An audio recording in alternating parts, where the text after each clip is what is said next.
am the groundwater guy, and today we're going to be talking about non-geologic factors in water well location studies. So it's interesting that we do all these studies and we focus a lot on the fracture trace and lineament assessment, and we and we do the hydrostratigraphic analysis. But there's a lot of other factors that can influence our well location studies, and so a lot of those are non-geologic. So that's what we're going to talk about today. But before we get going, like, comment, and share. It all helps us get the word out and get us more subscribers, so we get some more exposure. So I really appreciate all the likes and shares. I answer all comments, so I appreciate all of you that like, comment, and share on these videos. They're all on YouTube, so feel free, and I appreciate it all. Thank you. So today we're going to talk about non-geologic factors in locating water wells. So we find that perfect location. The geology lines up. It looks like it should be a great location, but we have property access issues. We have issues that we can't get a drill rig in. We have overhead lines. There's a lot of different things that can come into play here, and that's what we're going to talk about today. Is we need to take all those things into consideration when we do our well location study. So not only the geology, which is probably the most important weighting factor, the geology and the hydrogeology, that's the most important weighting factor, but there's a lot of things that can affect whether we can actually get access to that property to drill that well, to operate that well. And that's what we're going to talk about today. You know, it may not be as exciting as doing the geology, but it's certainly an important factor that we need to take into account. So let's look at this. These are what we're going to talk about today. Is go through this entire list here. So are there any? And some of these kind of overlap with the geology, but we're calling those really non-geologic factors. Are there any productive wells in the area? The topography and drainage counts. We find that drilling wells on the top of a hill is less productive than down in the valleys. Water system boundary, land ownership, drill rig access, distribution system access. How close is our distribution system or any infrastructure that we can tie into? So boosting requiremements.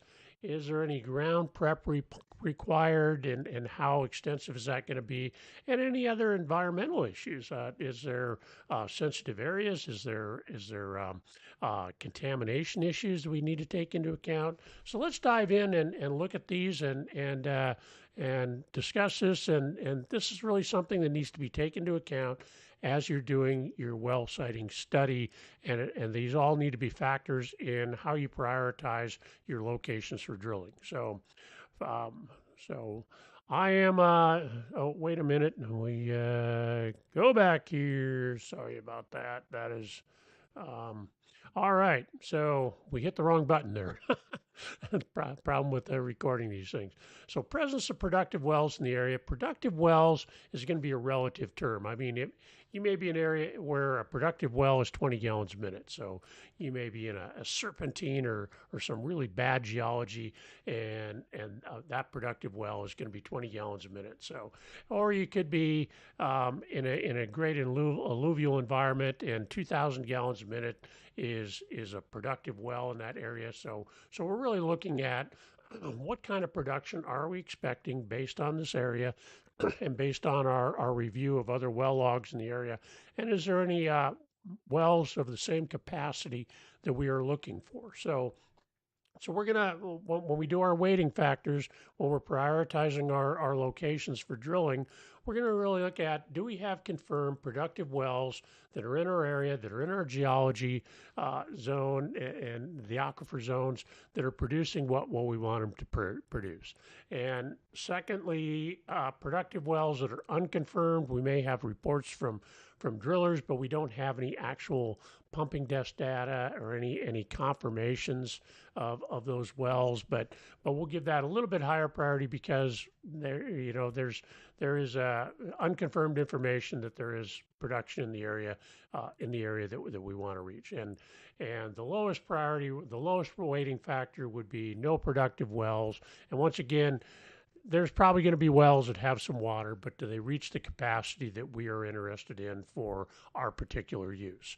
All right, so that is productive wells, topography and drainage. Now, it makes a difference because, and we've talked about this in other videos when we related to the geology, the where you are in the topography and the drainage patterns, it relates back to the geology, but we find that when we get down to the valley bottoms, we see a lot of this unloading effect. So we get stress relief fracturing going down there, and generally you're going to be more productive in a valley bottom.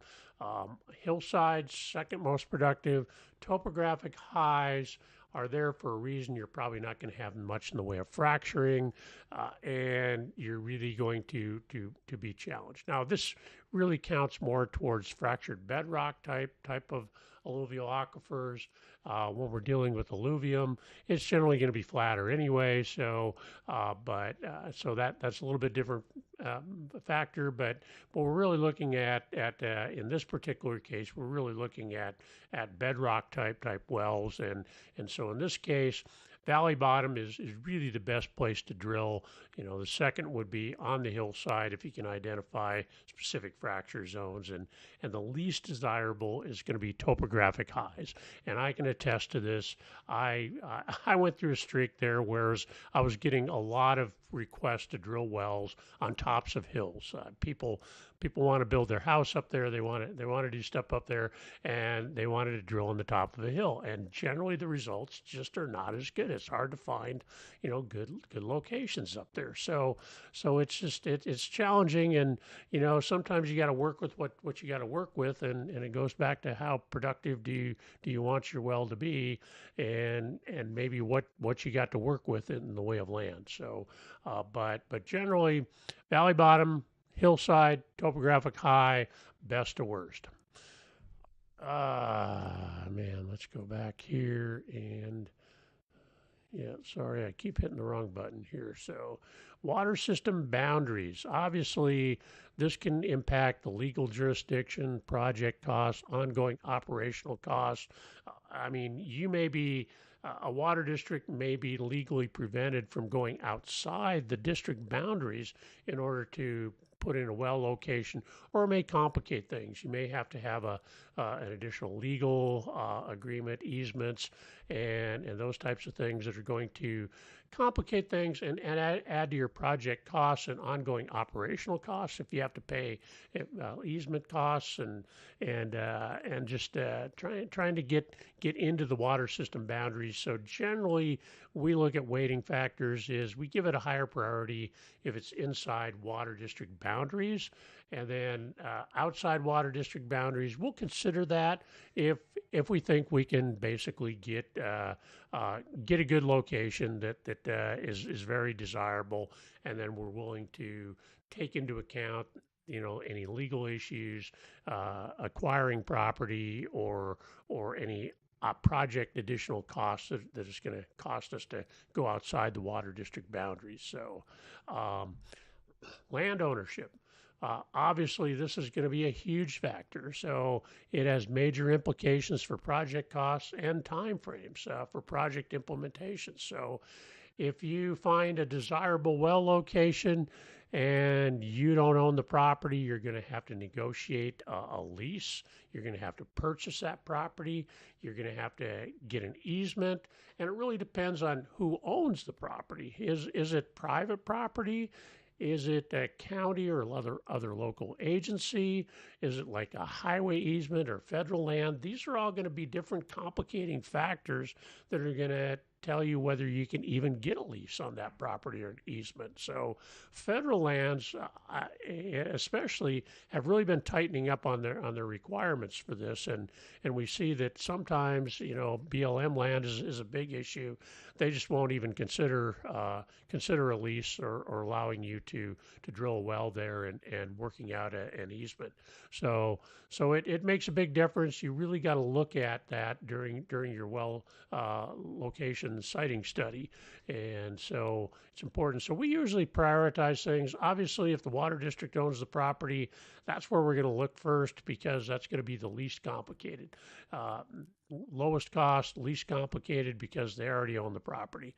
If it's county or local agency, a lot of times you can work with those. So we give that, not quite as high a priority as the water district owning the property, but obviously they're a little bit easier to negotiate with. Privately owned, it's really going to depend. That can be a crapshoot because people may hold you up for a lot of money, or they may want all kinds of different requirements. So you're going to be challenged with that, and it's going to take you some time to negotiate out that agreement. So it's not only project costs, the costs of acquiring that property or leasing that property, but also the time frames for doing the negotiations. So you got to take that into account. So that's why we give that a little bit lower priority. And the lowest priority is really highway easement or federal lands. These are complicated to negotiate. They may not even be willing to talk to you about it. So it is something that we give that the lowest priority because usually it's so difficult to get these things. And like I say, in recent years, the federal lands have really tightened up on that, and it's a lot more challenging to get, if not impossible. So that's one thing we look at. Drill rig access. Now, obviously, if you're going to drill a well, you need to be able to not only get the drill rig in there, but support vehicles. Well, we've looked at a number of sites where they have, they have a piece of property and it looks great but you can't get a drill rig in there and support vehicles. It's just you can't wedge them in there. So it is. So it's challenging and it may look good. You may have the potential to have a great well, but there's no way to get a drill rig and support rigs in there. And obviously, depending on how big the well you're going to drill is, it can make a big difference because if you're trying to drill a big well at pretty deep and you're going to require a substantial size rig, that's going to require more access than maybe a shallower well. So we got to look at this. And the other thing that we look at is, are there any overhead utilities? It is amazing to me how often people go out and look at sites for things and they never look up.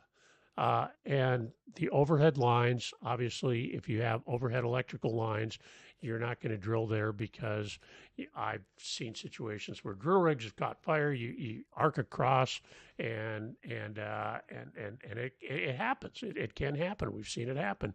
It can arc across and catch the drill rig on fire. So really a serious situation that we want to avoid. But it's amazing how often they're out there looking at things and their noses to the ground. They're not looking up and not paying attention to that. That's something that we really want to look at there. So accessible land and overhead utilities, and also how much site preparation is required. Do you have a small work area? We give that a little bit lower priority, and sometimes you can squeeze the drill rig in there, but it's going to be challenging. A little bit lower priority, and the lowest priority, of course, is major site preparation required, overhead power lines. That may be flat out impossible to do. So you need major site preparation required. It may be too small of a site. You may have overhead power lines that just make it impossible. In spite of the potential to construct a productive well, we may have too many impediments to getting the drill rig in there, and it just ends up not being a good site. And we have to eliminate it for that reason. Distribution system access. So how close is your infrastructure to the potential well site? How much line are you going to require to connect to your distribution lines, to your storage, to get that over there? That's going to be an expense. It's going to take time. You may have to get additional easements in order to run these lines. So it's an important factor. So we usually prioritize things a little bit in distance to your distribution lines or your infrastructure that you're going to put the water into. So obviously, highest priority, if you got less than 100 feet, that's going to be relatively easy to connect up. You're probably going to be able to do it on the same property and not have to worry about any easements.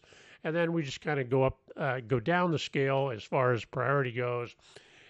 Greater than 100 feet, but less than or equal to 500 feet. Greater than 500 feet, but less than or equal to 1,000 feet. And lowest priority is if you have to go 1,000 feet or more, then you're probably looking at crossing multiple properties or ripping up roadways and repairing those, and that can really add a lot to your expense and make it a lot less desirable. So having a proper map of your distribution system or your infrastructure that you're going to connect into, and just thinking through ahead of time is how you're going to connect into the system to get that water to where it needs to go, then that's something we really got to look at and factor in. So boosting requirements. Obviously, if you're down at the bottom of a hill and you're pumping to a plant on top of the hill, you may have to have a booster pump on that. So if you're in a hilly area, if you're up in the mountains, you may have zones, pressure zones, and you may have to do some boosting on that. That's going to add to the capital costs and ongoing operating costs. If you have to have boosting. So we really look at that as one of our weighting factors. So either you have boosting required or no boosting will be required, and that can certainly be a factor there. We generally give that a little bit lower weighting factor because boosting is not that expensive, but compared to some of the issues that some of these other factors present, but it's still something that can add to your costs and make a location less desirable is if you have to do boosting. All right. Let's go on here. Ground preparation required. We discussed this a little bit in our drill rig access, but we're really looking at it here. How much prep is required and what are the associated costs? So if you have land that's been previously disturbed, maybe leveled off a little bit, that's obviously going to be more desirable than undisturbed property. So that's how we weight that. Once again, this is probably receives a little bit lower weighting factor because usually doing some preparation and grading and stuff is not that challenging, but it does add to the cost. And if you have a property that looks good and is easy to access and is previously disturbed and basically already prepared for you, then that's going to get a little bit higher weighting factor in our assessment. So. All right, environmental issues. This can be a huge one that people don't necessarily pay attention to. And this is going to be one of these things. I got some weighting factors here that I talk about, but this is going to be generalized. Depending on what the contaminants are, you're really going to want to look at what the appropriate distances are that you really want to consider. So this is really proximity both to hazardous waste sites, spills, leaking tanks, those types of things, or environmentally sensitive areas. I mean, if we have an area that's got endangered wildlife and it's a restricted area, you may not be able to go in there and build a well site, or there may be some huge restrictions on that, or you need to do some kind of land swap to put it into a mitigation bank. So that can really add to your costs on the project. But obviously, hazardous waste, spills, and contamination is something that you're going to need to investigate a lot and understand what's going on there. So that's more than simply a matter of it's there or it's not. It's actually diving into the records and looking at plume maps and which way is it going and calculating travel times. And so generally we're looking at some of these distances here. If it's less than 25, if it's less than 2,500 feet, 1,000 to 2,500 feet, or 1,000 feet or less, then that's kind of what we're looking at here is priority wise. But it can vary with the contaminants. If you have PFAS contamination, if you have some other things, it can travel a long ways. So these distances may may really vary. So that's kind of a soft. These are soft numbers depending on the particular situation. So keep that in mind. You're going to have to. A lot of these weighting factors, we kind of make them flexible for depending on the individual circumstances. And this is certainly one you would really want to look at is how close is too close for environmental contamination issues. And if you have a solvent plume, 2,500 feet may not be enough. So it's something that we want to look at. PFAS certainly not. Yeah, PFAS plumes can go a long ways, and it may be something you just need to deal with in treatment if you don't have any other locations. But certainly a weighting factor that probably requires a little more consideration than some of the other weighting factors that we have on here. And so what does that look like as we put that together? Here's our little chart for weighting systems. You can see that, the hydrogeology is probably the highest priority. We give that the highest weighting factor. Production wells, topography, you can see how we weight that, and then down into location with respect to the water district boundary, land ownership, how we weight those, and then construction logistics, distance from existing infrastructure, and then finally boosting requirements, and then finally getting down into environmental issues as well. You can see how we weight those, and then the priority and the different weighting, and so this then is how we go and we prioritize our locations for possible drilling and test wells. So we add these up and we determine, based on the score and all these weighting factors enter into that score. We'll take that score, take the highest ranking sites, and that's how we drill our test holes. So hopefully we hit on the first one, but what we usually do when we're doing well location studies,